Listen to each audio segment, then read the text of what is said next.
Welcome back, and now for the news in detail. In Spain, the death toll from the new coronavirus has crossed 22,000 after the fatal disease killed another 440 people overnight. The US continues to be the virus epicenter, losing over 2,100 lives to the pandemic over the past 24 hours as the country's tally tops 47,000. The disease has killed over 180,000 people worldwide, with almost 2.6 million infected. More in this report. Countries across the world are retreating on lockdown measures and forced to contain COVID-19. But there is fear that lifting movement restrictions too soon will lead to a spike in infections.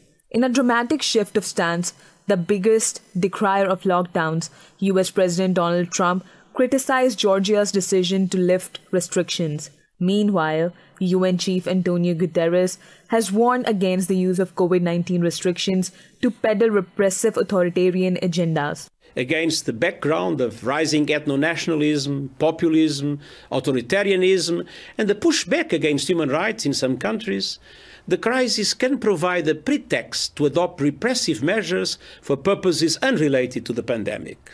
This is unacceptable. More than ever, governments must be transparent, responsive, and accountable.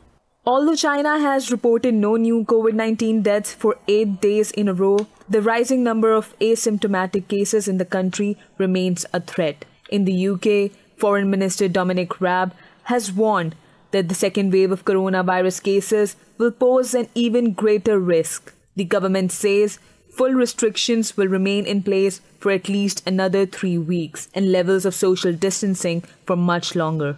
We have to be very realistic that if people are hoping that it's suddenly going to move from where we are now in lockdown suddenly into everything's gone, that is a wholly unrealistic expectation.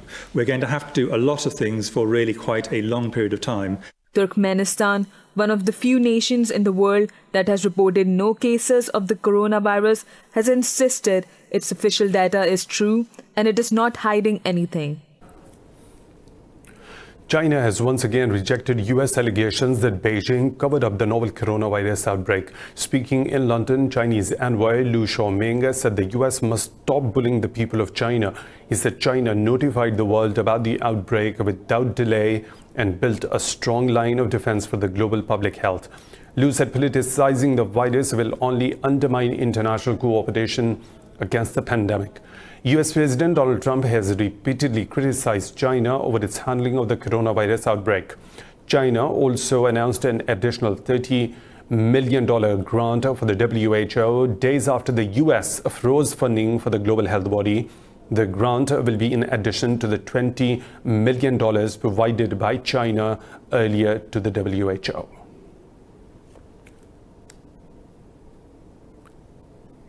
In Pakistan, the number of coronavirus cases has reached over 10,500 after another 742 infections were reported in the past 24 hours. The health officials say 15 more people died since yesterday, bringing the death toll to 224. In the last 24 hours, the Khyber Pakhtunkhwa province recorded the most number of cases with 83 infections.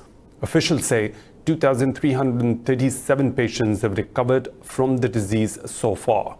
The medics said the ratio of the locally transmitted cases has increased to 79%. Meanwhile, a Chinese drugs company has invited Pakistan's National Institute of Health to collaborate in conducting clinical trials of its vaccine in the country. The NIH official said a successful clinical trial in Pakistan will make it one of the first few countries for the launch of COVID-19 vaccine. Pakistan has strongly condemned the escalating systematic campaign of demonizing Muslims in India. Foreign Office spokesperson Aisha Farooqi says Muslims in India are facing increased exclusion as well as the threat of mob violence. In a weekly press briefing in Islamabad, Aisha Farooqi criticized government's RSS-inspired anti-Muslim policies. She said it is deeply disconcerting that the already persecuted and marginalized Muslims in India are becoming insecure amid COVID-19 outbreak. Talking about Indian-occupied Kashmir, Farooqi said Pakistan is concerned about increasing persecution of journalists in the valley. She pointed out that it is the 263rd day of the continued Indian oppression and communications blackout in occupied Kashmir.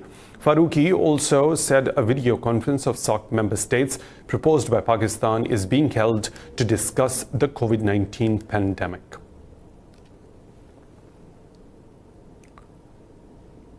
The US and Qatar have agreed on the importance of reduction in violence by the Taliban for peace in Afghanistan. In a statement, the White House said US President Donald Trump and Qatari Emir Sheikh Tamim bin Hamad Al Thani held a phone call. It said the two leaders also agreed on the importance of continuing talks in prisoner releases in Afghanistan. The statement said President Trump thanked the Qatari Emir for playing a key role in the Doha agreement with the Taliban. It said Trump urged for an end to regional divisions in the Persian Gulf.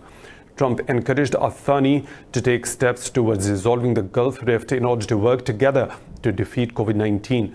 The two leaders called for action to minimize the impact of the pandemic on the world economy.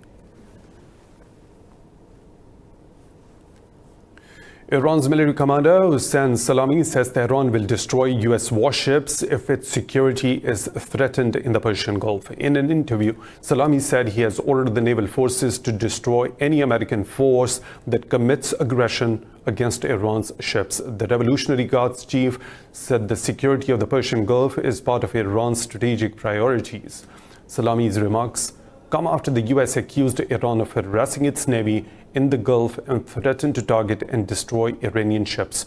Trump said he instructed the US Navy to fire on any Iranian ship that threatened American interests.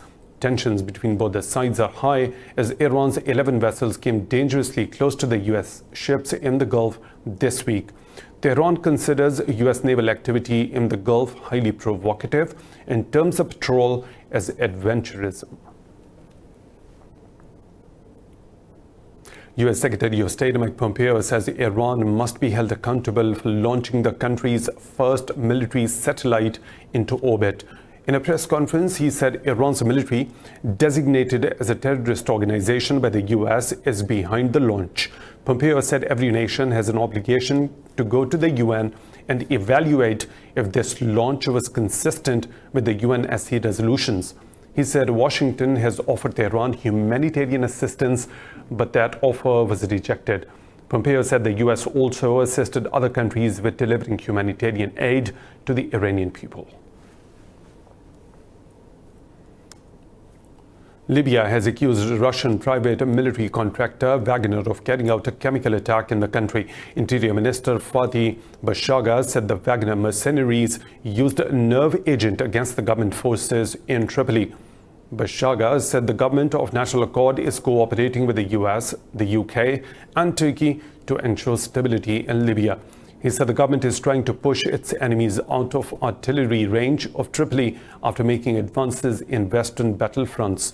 The minister said driving Khalifa Haftar's forces out of the town of Tarhuna can end Libya's civil war. He said there was no military solution to the conflict, but it was also not possible to negotiate with Haftar. Libya's UN-recognized government has made major gains against the Eastern Army during the past weeks.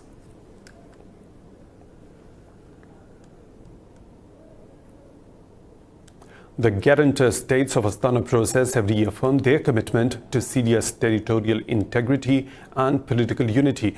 The foreign ministers of Turkey, Russia and Iran held the 7th meeting on the latest situation in Syria via video conference. In a statement, the Turkish Foreign Ministry said the fight against COVID-19 pandemic, developments on the ground and the political process were discussed. It said the foreign ministers also shared thoughts on humanitarian situation and return of refugees. Turkish Foreign Minister Mevlut Çavuşoğlu emphasized the need for the continuation of aid towards Syria via Turkey. He said the Idlib ceasefire agreement must be followed to ensure peace in the region.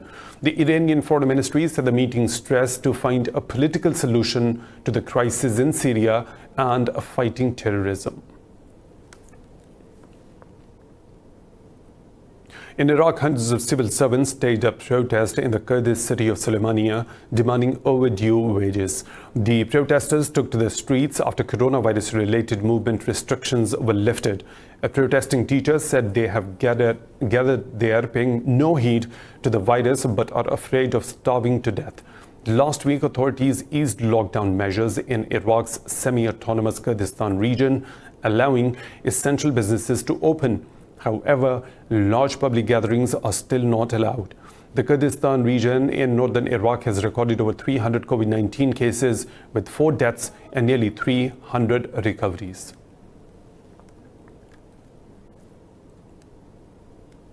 Palestinian President Mahmoud Abbas says he will cancel all the agreements with the US and Israel if Tel Aviv annexes land in the occupied West Bank. In a televised speech, he said Palestine will not stay silent if any part of its land is annexed. This comes after the US Secretary of State Mike Pompeo said the decision to annex West Bank rests with Israel. Pompeo said Washington will offer its views on this to the new Israeli government in private. He also welcomed the signing of a coalition deal between Prime Minister Benjamin Netanyahu and Benny Gantz. Before signing the deal, Netanyahu and Gantz agreed to bring the vote on West Bank annexation to the Knesset starting July. Israeli settlement activity is widely considered illegal as per the international laws.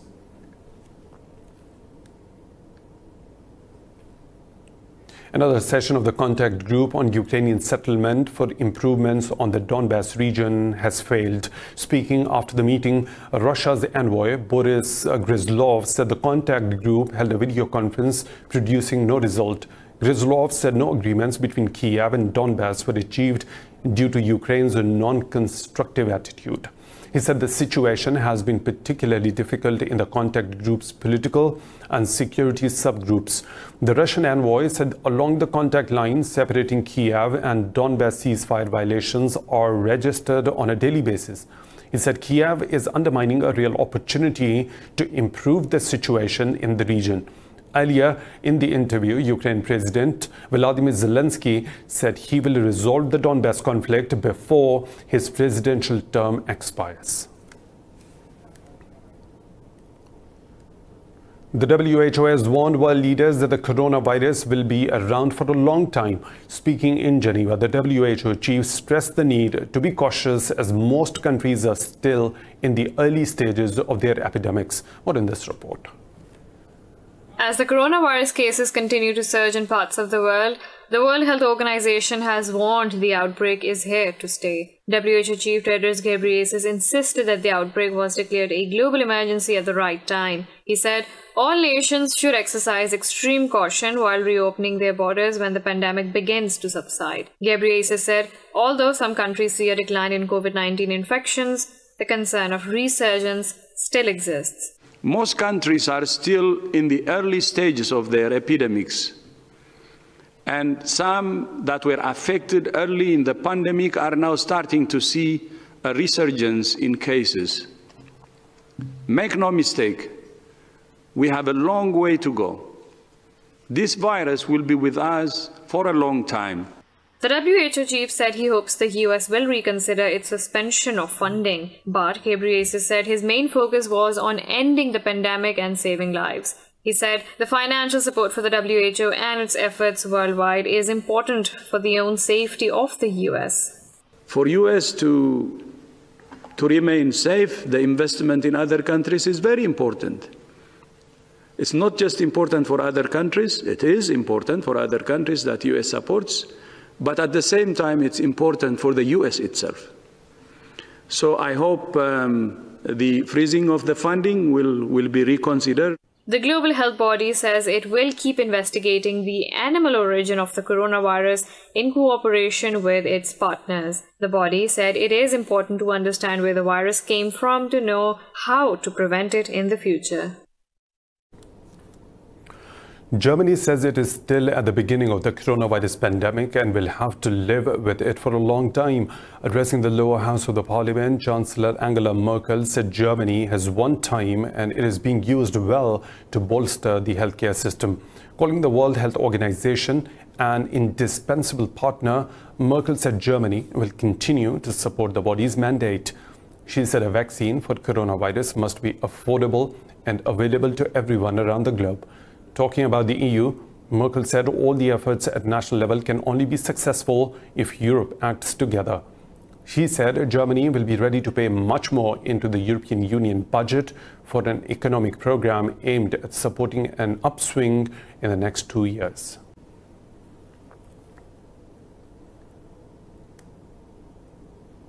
The US says China must permanently close its wildlife wet markets, holding them responsible for the new coronavirus pandemic. The new coronavirus is believed to have emerged in a market in the central Chinese city of Wuhan late last year.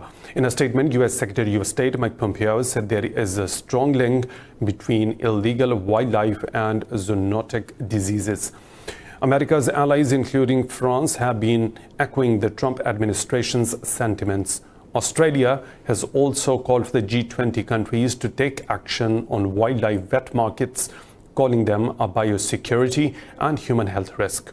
Canberra said it is not yet calling for a ban, but says its own advisors believe they may need to be phased out.